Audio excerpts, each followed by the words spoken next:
Multi-regression, when simple regression just isn't enough. Okay.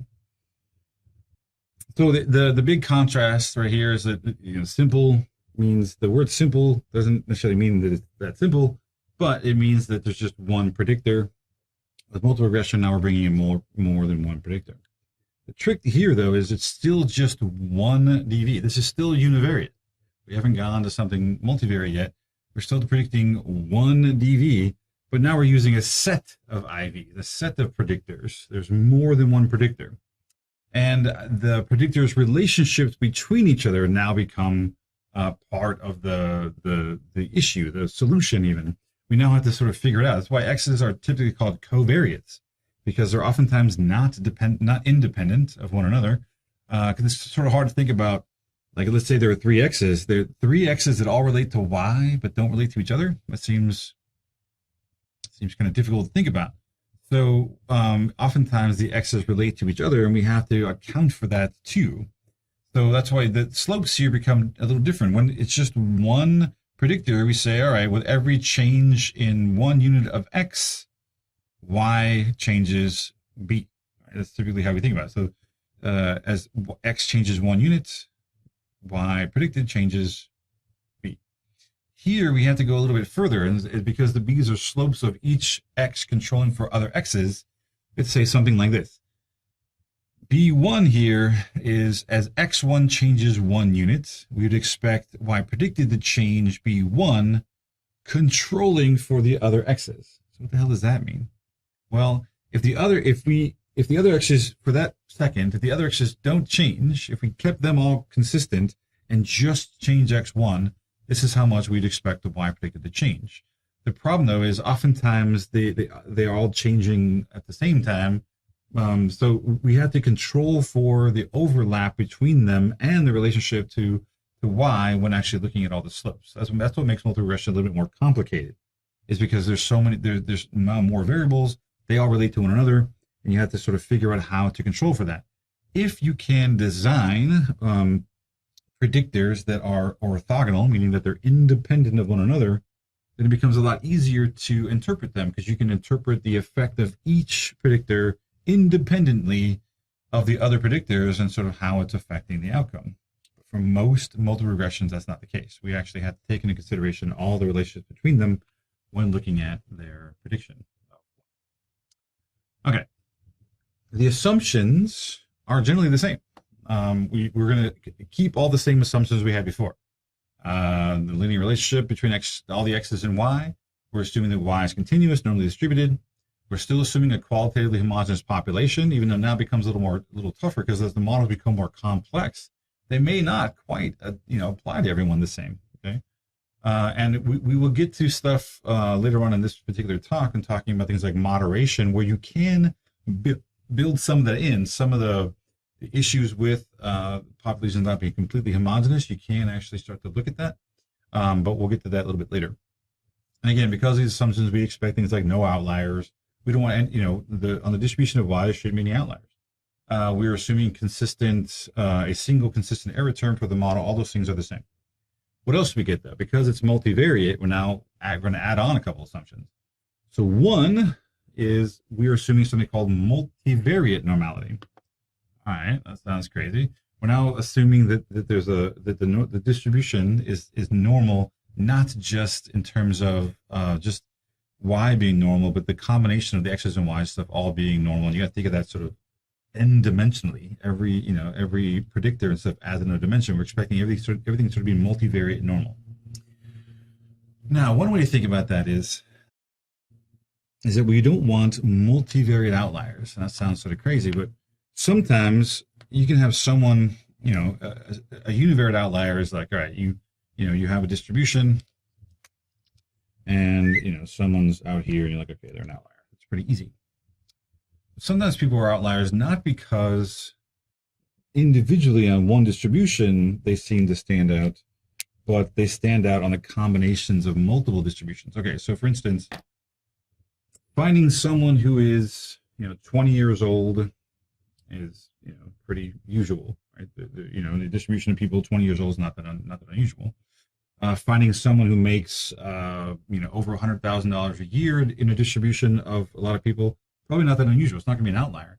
But finding someone who is 20 years old and makes more than $100,000 a year is likely to make that person a multivariate outlier, because the combination of their scores actually makes them an outlier, not any one of their scores on either of the distributions. So you have to think about, like, with two variables. So with two variables, it's pretty straightforward. You think about a distribution this way. You have your x and your y or something, and you want to look at how scores distribute along this path or something, right? You want to make sure that that's fine. As you start to add more distributions, you got to think about it coming out, three-dimensionally, and that now needs to also be normally distributed going the other way. So it starts to be more like instead of being almost like a football shape. Like if you were to cut a football in half, and you had that shape would have to fit in here if you have a z distribution or a z axis coming out three-dimensionally. And you want there to people to fit into that distribution and be multivariate outliers. I'm not going to spend a whole lot of time talking about this stuff, mainly because, as it turns out, Jamovi doesn't really test for this very well without going into a crazy additional bunch of coding with R. So we're not going to spend a lot of time talking about it doing it, but just realize it is a thing. And one of the easiest things you can do is at least to make sure that scores are distributing normally. That if you have a continuous x that is fairly normally distributed, the y is normally distributed. For the most part, you can feel fairly certain that you're going to have multivariate normality, but it won't necessarily be guaranteed. All right, let's look at the other one. The other one is a little easier to test and a little easier to talk about, which is we're assuming that with multiple predictors, that we have no multicollinearity or no singularity, depending on how you look at it. These two things really are the same thing. Singularity is just an extreme version of multicollinearity. So, as we talked about just a little bit, but the multicollinearity thing is we basically want scores. We want our variables to relate, but we don't want them to relate too much, especially the x's. We actually want x's that relate to y, but aren't too related to one another. If they are too related, they actually become sort of useless, because they're going to cancel each other out in the model, and nothing will look like nothing is predicting well. So we actually want to avoid multicollinearity, or basically multiple large relationships, right? Co-linearity, that they're all sort of linearly related, multiple variables that are linearly related to one another. We want to try to avoid that. We want variables that all relate to y but don't relate to each other very much. All right, so let's talk about this a little bit. If you wanted to actually test for multivariate outliers, we're not going to do this together because, again, like I said, Jamovi doesn't do it for some reason without going into some of the R coding and doing it. And then I was even trying, and within Jamovi, it's sort of messy. So I decided, forget it. I'll tell you how to do it, but we're not going to spend a lot of time talking about it. What a Mahalanobis distance is, another good 50-cent word, Mahalanobis distance, is you're going to find the center of multivariate space. Right, so imagine again that football. You get this football, of all the points going everywhere, and you want to find the center of that, and that becomes your sort of midpoint. And you're going to then find the distance between that point and all other points, and you can then test for that using a chi-square. The trick with Mahalanobis distances is that it doesn't just use straight distances. It accounts for the fact that variances in each direction are different. Some variables have more variance than others, so it can be elongated in all kinds of different shapes. So depending on which direction you're measuring, it actually will then account for that and actually compute the distances a little differently. It accounts for the covariances between the variables, so it actually knows what variables are related and accounts for that too. And it actually reduces to direct something they call Euclidean distances when the variables are uncorrelated and they all are standardized. So if you have standardized variables that are uncorrelated, they're all sort of perfect, like right angles in their planes and stuff, you can actually just do simple distances. The main point here is not all that stuff. There's a lot of noise. All I'm really saying is that you can actually, there actually are methods for computing if scores are multivariate outliers, and actually have a test that, like a chi-square. It's just not included in Jamovi at this time, so we're not going to spend a lot of time talking about it. You can do it. It's there. Okay. Let's talk about multilinearity. Again, we want x's and y to be related, but not redundant. So anytime you have x's that are redundant with one another, what happens is as you start to account for their relationships, because remember, we're going to say, I want to know how much x1 predicts y while removing x2 from that sort of equation. So if I remove x2 from that relationship and x2 and x1 are highly related, well, guess what? You just eradicated that relationship. That's not good. So when correlations between variables are too high, you have something called multiclinearity. And then when they start to approach one, they become singular. Like they're basically the same thing. They're so correlated, they're basically redundant, perfectly redundant. So when you see multiclinearity, singularity is really just the extreme of multiclinearity. Okay.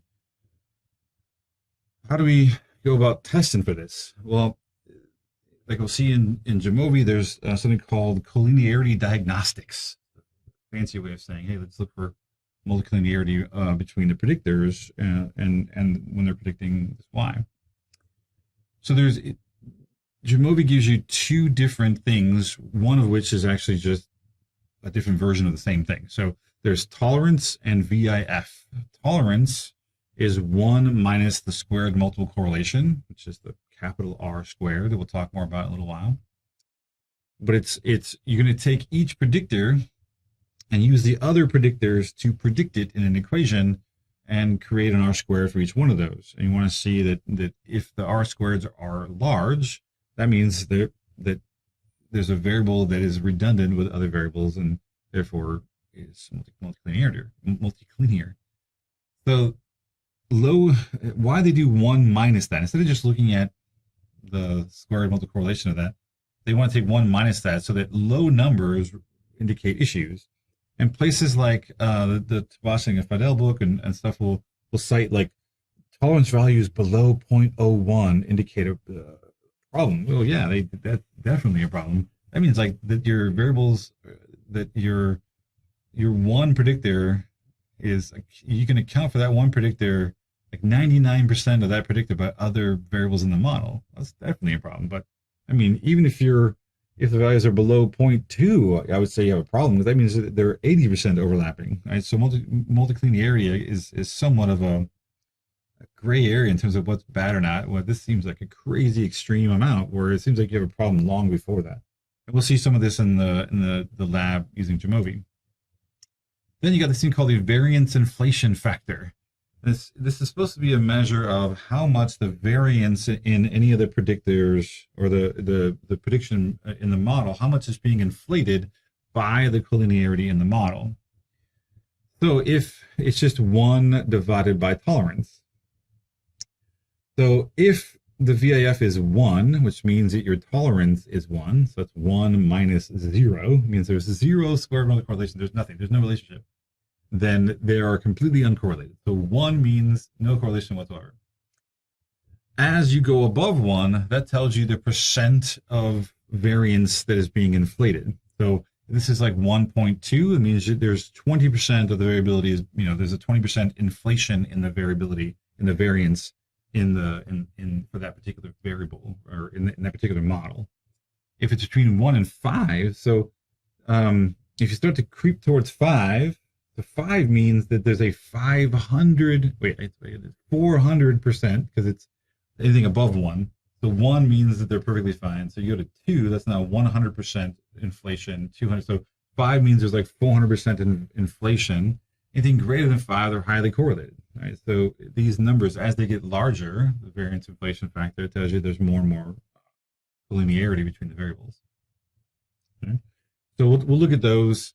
Oftentimes in extreme cases, you'll start to see these sort of large numbers, but for the most part, they don't often get this large for VIF or this small for tolerance. That's just that they're pretty extreme. I start to worry again, if you're getting values in like the 2-3 range, even, you start to then want to check. If you get tolerance values at 0.2 or something, you probably want to check it out. All right, so what questions can be asked by multiple regression? So we're going to ask some of the same questions. We're interested in prediction. We're interested in how good of a prediction we're doing. But because there's not multiple predictors, we can look at it in sort of different ways. So one is, the first question is, can Y be predicted at all? So the set of X's as a whole, can we actually predict it? Can we get a significant prediction? So this test, looking at all x's together, is given to you by the ANOVA summary table. It gives you an omnibus significance test. That the ANOVA is significant, that tells you that as a group, the x's, or as a set, the x's predict y. And another way of thinking about it is the multiple r squared, this capital R squared, is telling us how much the correlation between all the x's and y, it's looking at the set of them and how much they relate to y. It's actually testing if this r squared is different than 0. Like, is our multiple r squared significant? That's what basically the ANOVA is testing. So it's going to give us the r squared. It's going to give us an ANOVA test to tell us whether or not it's significant or not. And then it's also going to give us, a lot of cases, this thing called adjusted r squared. I think Jamovi does, I'm pretty sure, but it comes up in a lot of other programs where it's just saying, all right, so r squared is a sample statistic, tells you how much the samples themselves are actually related to one another. The adjusted r squared is just, it looks at the sample size and the number of predictors you have, and it does some adjustments. And that adjustment really is just try to make a better population estimate. So where r squared is a simple sample statistic, the adjusted r squared is trying to be a better parameter estimate. So you might see some of those, and these are oftentimes going to be adjusted downward. They'll be a little smaller than the r squared values themselves. So we can look at the overall set, right? Is the set of x's. Now, but we know just because the set of them are predicted doesn't mean that each individual x is actually doing it's sort of pulling its own weight. They may not all be significant. So we can test if each regression coefficient is significant or significantly different than 0, given each of the variable standard errors.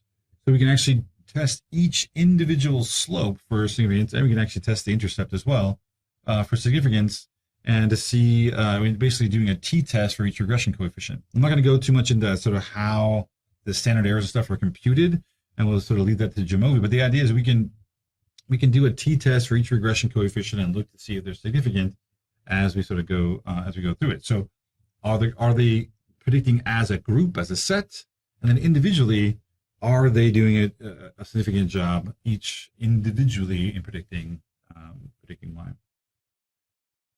Now, some people want, the question is, well, okay, well, if I have a number of predictors, which one of them is the best predictor? Can I actually, which x is contributing the most to the prediction of y? You can't really interpret the relative size of the slopes, the b values themselves, because they are affected by the metric in which the variables are measured. Right, so if you have a predictor that's numerically large with a lot of variability, the slopes may be really big or really small. So you can't compare them because they're sort of built into the metrics. So what you can do, what you can ask for in Jamovi and stuff is to get standardized slopes, standardized b's. So a standardized b is oftentimes called a beta, this is just the Greek b, beta. And those can be interpreted because everything's been standardized. It's now they've all been put into the same metric. We can actually now compare the betas and see which one's actually contributing the most or not contributing at all. Well, not contributing at all would come down to the significance levels. When you want to compare them, we can compare the betas. So these B1, B2, and B3 we can't compare directly because they have their metrics built into them.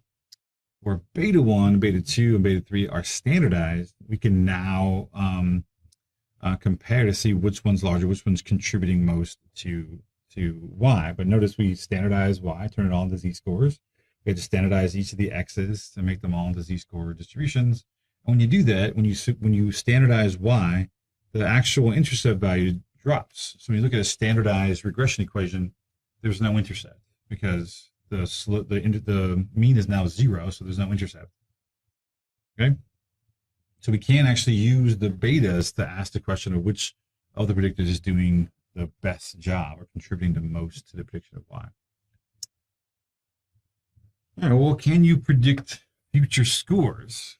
So let's say you create a regression equation using data you have, and I want to be able to predict new, as data comes in, I want to be able to predict things about new people, new scores, new data points coming in. This is actually what's done a lot now. I mean, it's gone so much further using sort of artificial intelligence and other like machine learning to do these kinds of predictions. But the basis is still there using just simple regression or even multiple regression.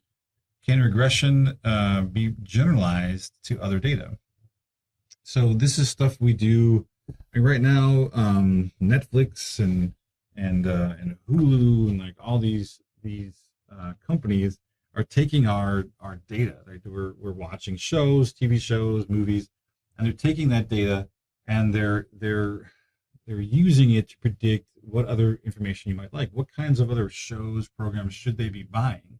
And they're doing that using these kinds of prediction equations. They're establishing a regression, a prediction equation between sets of data points, and using that to predict what then will happen with new people and what will happen in the future with new scores. So you can do that, and what we typically do with that is we split the data in half. So a lot of machine learning, that kind of stuff, what they'll do is they'll randomly split the data up, and they'll use one half of it to establish a regression equation, and then they'll test that regression equation on the other half to see if it works. And if it does, then it generalizes to sort of other data, and then it's more evidence that it can be used to predict new data as it comes in. Okay? So think about if we have enough people that we know have a particular disease, let's say they have leukemia or something like that, and we know that there's a number of things that predict leukemia in people who have it. As new people come in where we don't know if they have leukemia, we can start to use those same markers to predict whether or not they have leukemia in the future, or whether or not they'll get it, what their likelihood is. And that's sort of how these sort of models get generated. They build it on the data that they know. They test it out to see if it applies to new data, especially randomly split up data. And then once they become confident, they can then start to use it to then predict information as new data comes in.